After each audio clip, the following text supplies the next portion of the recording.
On October 23, 1947, thousands of Mainers woke to a beautiful fall day, and none of them could be aware of the impending natural disaster that was about to change their lives forever.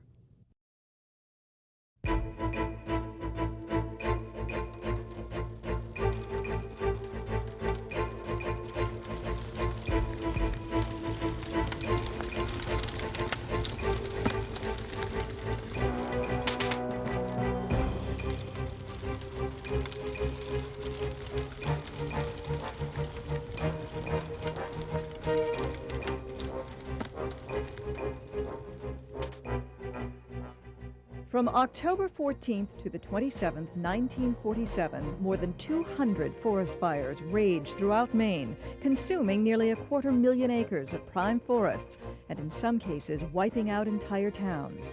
York, Oxford, and Hancock counties were especially hard hit. Several others throughout Maine were threatened.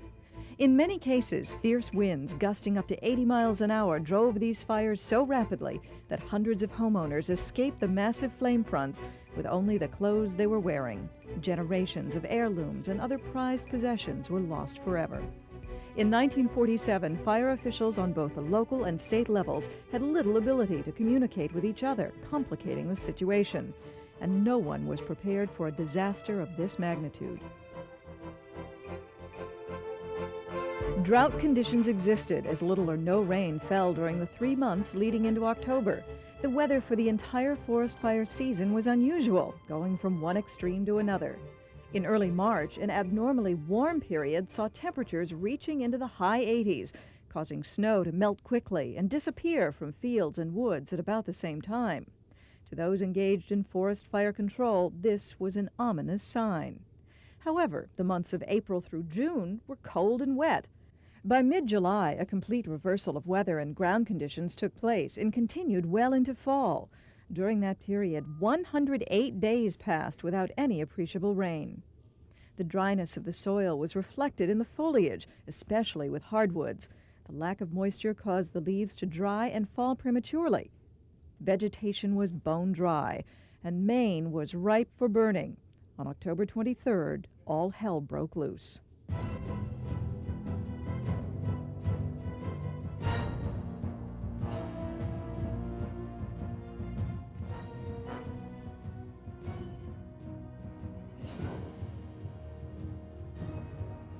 Someone called and said, "You've got to get out." And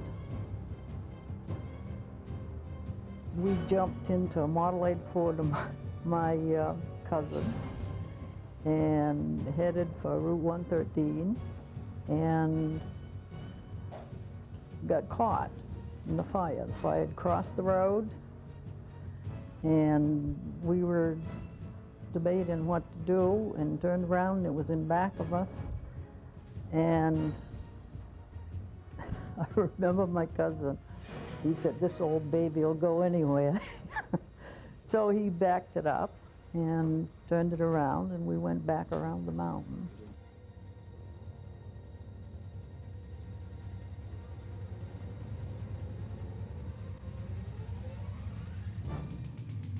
In Brownfield alone, 200 homes and businesses were destroyed. The community was gone. Sadly enough, Brownfield was not the exception. Many small towns were gutted by these conflagrations. It was a very hot day, and knowing the fire was in progress, I was helping my mother make corn chowder to take to the fire line that evening. And at noon, they came and picked it up, told us that no problems, we would be safe, because it could never cross Shepherd's River. Well, then by mid-afternoon, they came through and told us we had 20 minutes. So we were totally unprepared. The town of Newfield suffered too. In the Goose Rocks and Cape Porpoise district of Kennebunkport, more than 200 homes, most of them summer cottages, were destroyed as this fire burned its way to the Atlantic Ocean. In Hancock County, Bar Harbor, with its palatial summer homes and grand hotels, all sustained massive damage. Half of the landscape in this world-famous summer retreat was blackened.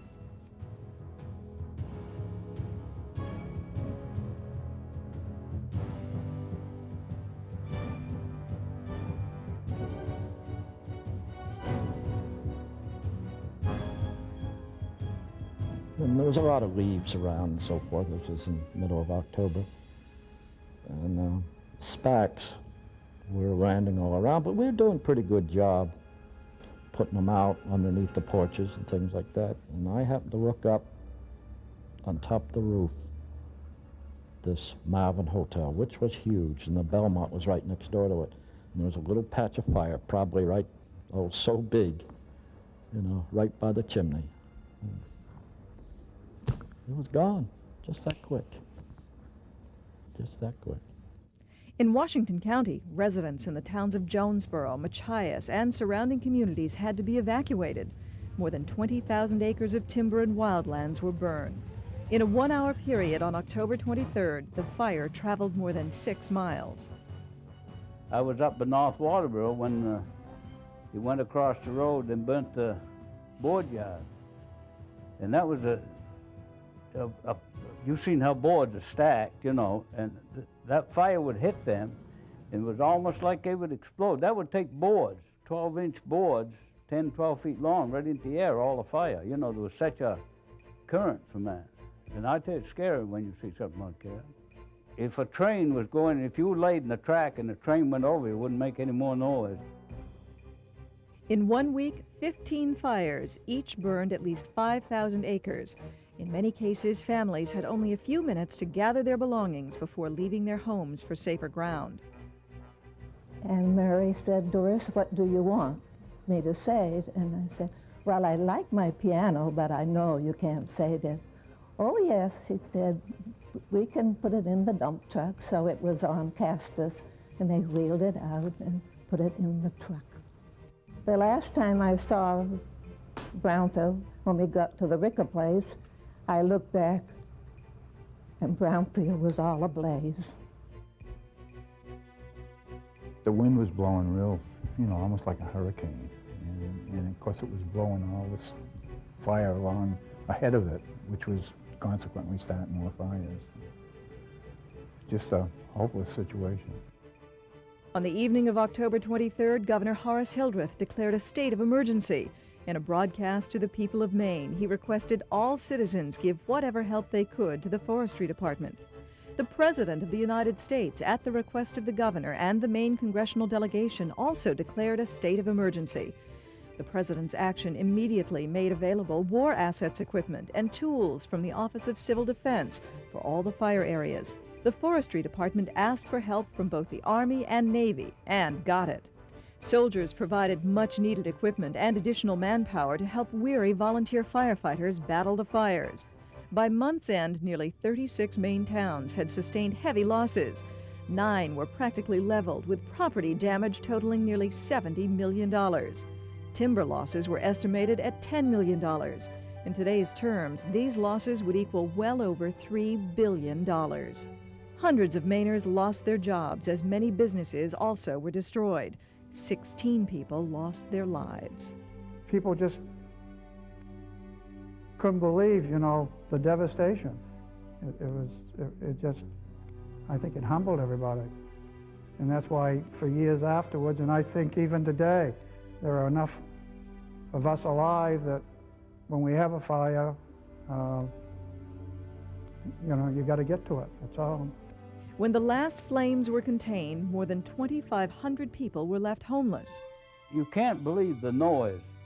And I said, I'd been overseas, and I think I was as scared during the fire as any time when I was over there at times. You know, you just figured that you weren't going to get out of it. You just figured there was nothing ever going to put this fire out. You know, you kind of began to get the feeling the whole state was going to burn. In fact, there wasn't much that stopped it till it got to the ocean. I remember down behind our house there, when that came up behind the fields there, the fire probably was a quarter mile. We had up behind our house was a field there, probably 8 acres in it. And the grass was this tall. And I'd taken my John Deere tractor. All the neighbors, I took plow and plowed a lot of furrows around, but you know, it didn't mount nothing. But that field burst in flame just like you put 100 gallons of gasoline in it, threw a fire in it. I mean, you had to see it, believe it. I mean, just explosion all over it. Throughout those 2 infamous weeks, hurricane-force winds caused havoc for firefighters, making control efforts extremely dangerous and often impossible. You could hear it coming. was just like the sound, I can't describe it. Just very loud, just a roar. And we saw this sheet of flame, and it rolled just like this, made one roll, just like you see water on the beach. And the house was gone. It exploded. And we turned to run because it wasn't not a good place to be, and the hoses were steaming. Firefighters frequently had to drop their equipment and run from flame fronts, reaching as high as 300 feet. The intense and erratic fire was unlike anything firefighters had seen before. It was blowing. It was a funny feeling. The embers, the smoke, you would hear roaring, just like a freight train roaring, and then there'd be complete silence. Nothing. And it was eerie, and then it would start again. Relief finally came for thousands of weary firefighters on November 8th, when rains fell over much of the state. Several days afterwards, yes, longer, after I'd gone back to work, I drove through the Eagle Lake Road out to the head of Somme Sound, and that was really just flat. And I can remember of saying, I think the rocks burned too. Everything was so black and bare.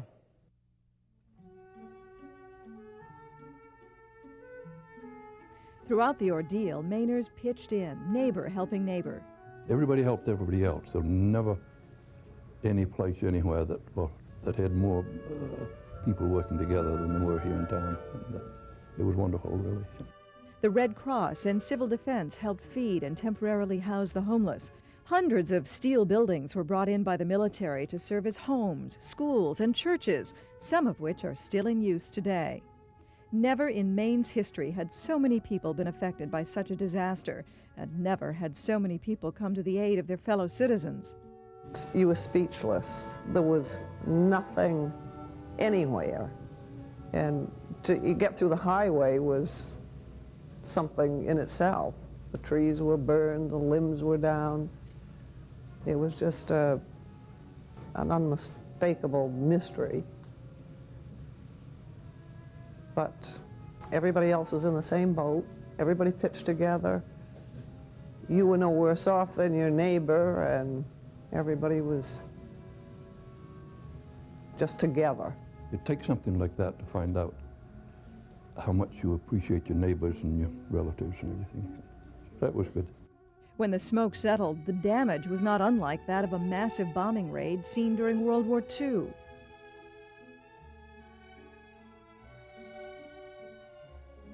Just something that nobody ever believed could possibly ever happen to them. And it's like, I'm sure happened in the war when you're in Europe or something like that, and you don't know, you live in your little town, and then the first thing you know, it's all bombed out. And so what did they feel like then? What do they feel like now? And it's the same odd thing that we had here, see.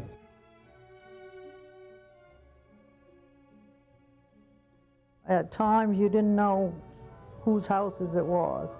I mean, there was so many gone, you didn't know where you were.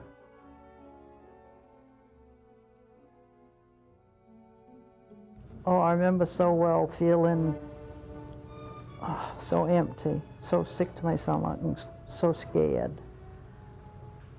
And my folks were just devastated.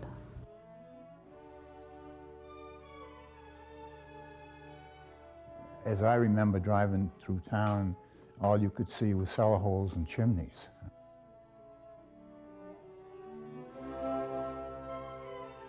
The chimneys were still standing and it was still smoldering, and there was steel roofing, which was basically what most every house had, was steel roofing. That, of course, that survived, and that was all a rumble and mess.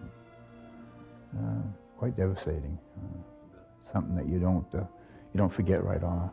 It's kind of burns in your memory.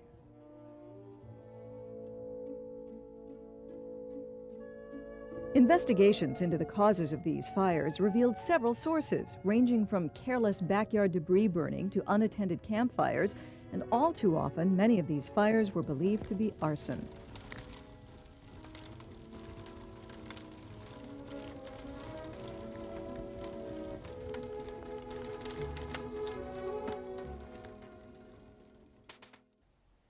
The 1947 fires in Maine are considered Maine's worst natural disaster. They're the result of the perfect storm of environmental conditions. Over 3 months of drought, combined with the buildup of forest fuels and brush, followed by dry, hurricane-force winds. Since that catastrophic event, many improvements have been made in how we fight wildfires. Most importantly, we cooperate better with other agencies. There are mutual aid agreements in place between towns, states, Canada, as well as federal agencies. Secondly, we are better trained and have learned how to manage our risk to make sure all the firefighters return home after a fire. We have also studied how these fires spread and strive to teach homeowners how they can reduce the chance of their homes igniting from airborne sparks and embers.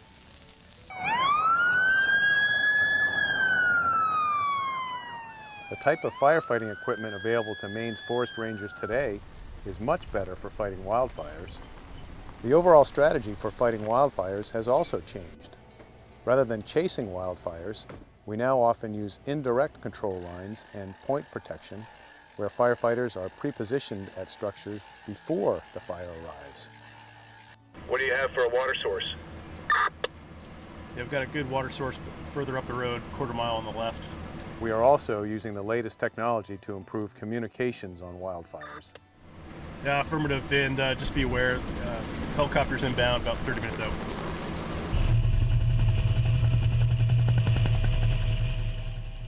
The 1947 fires have had a major impact on open burning laws and wildfire prevention programs in the state of Maine. While firefighting equipment, tactics, and organization have improved greatly since 1947, over 90% of all wildfires are still human-caused. We all need to learn from the hard lessons of the past and be careful with all outdoor fires.